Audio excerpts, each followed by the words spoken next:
మీ ఆత్మతో ఉండుగాక.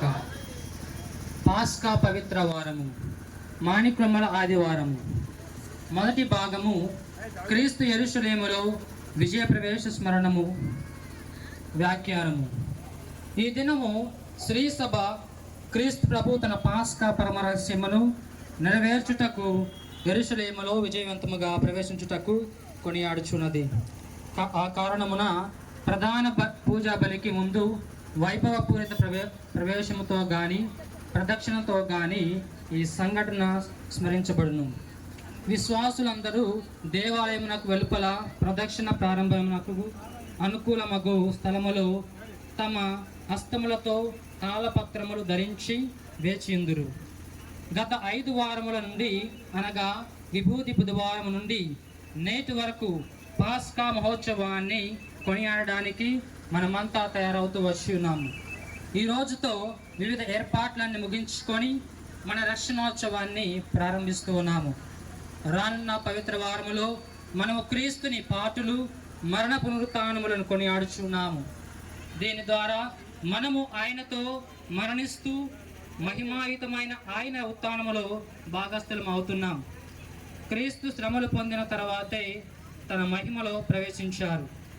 ఆ విధముగానే మనం కూడా మన పవిత్ర జీవితంలో మనము ఎదుర్కొనే శ్రమల ద్వారా పరమ తండ్రిని చేరుకోవాలి.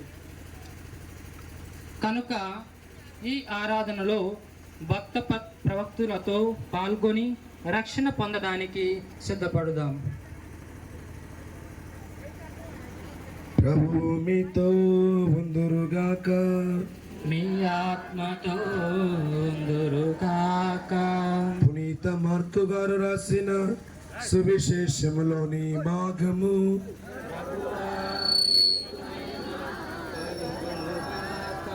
మార్కు శుభవార్త 11వ అధ్యాయము పరిశుద్ధ వాక్యములు 1వ వాక్యం నుంచి 10వ వాక్యం వరకు.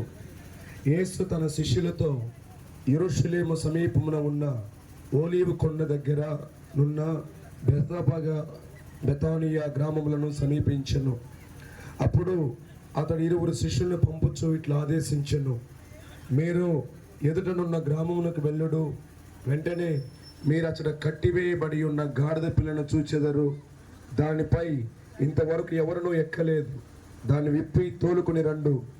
ఇదేమి అని ఎవడేని ప్రశ్నించినచో, ప్రభువునకు అది అవసరము, త్వరలో తిరిగి పంపగలడని చెప్పుడు.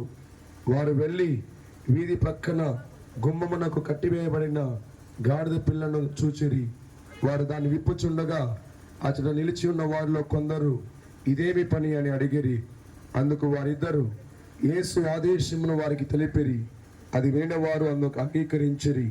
వారు గాడిద పిల్లను యేసు వద్దకు తోలుకొని వచ్చి దానిపై తమ వస్త్రములను పరిచిరి. అతడు దానిపై కూర్చుండెను.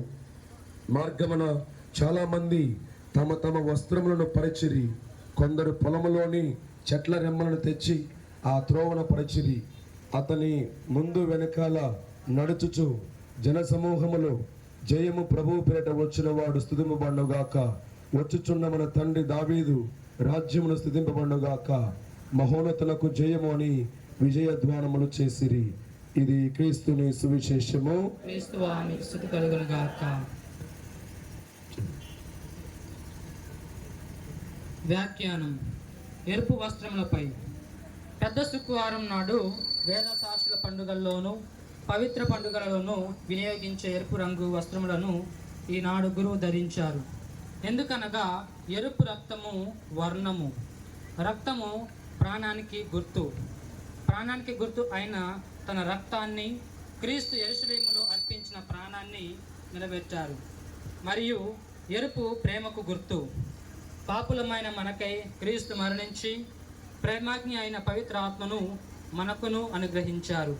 అందుకే ఆనాటి నుండి నేటి వరకు ఎందరో పునీతులు ఆయన రక్షణ త్రోవలో నడిచారు. ఈనాడు మనవంతు వచ్చింది. ఆయన మార్గంలో ఇప్పుడు మనం నడవాలి. ప్రార్థించుదము. తాళపత్రాలను ఆస్వాదించుట. సర్వశక్తి గల ఓ నిత్య సర్వేశ్వర, ఇక్కడ సిద్ధపరిచినటువంటి తాళపత్రాలను ఆశీర్వదించి దీవించుము. నూతన యెరూషలేమునకు చేరుకుందుముగాక. అతని ద్వారా పవిత్రపరచము. ఈ విధముగా క్రీస్తురాజును అమితానందముతో వెంబడించి మేము అతని ద్వారా నూతన యెరూషలేమునకు చేరుకుందుముగాక. యుగ యుగంలో జీవించుచు పాలన చేయు క్రీస్తు ద్వారా ఈ మనవి చేయుచున్నాము. ఆమేన్.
ఇప్పుడు మనం వరుస క్రమంలో మన దేవాలయానికి బయలుదేరదాం. ముందుగా డీజే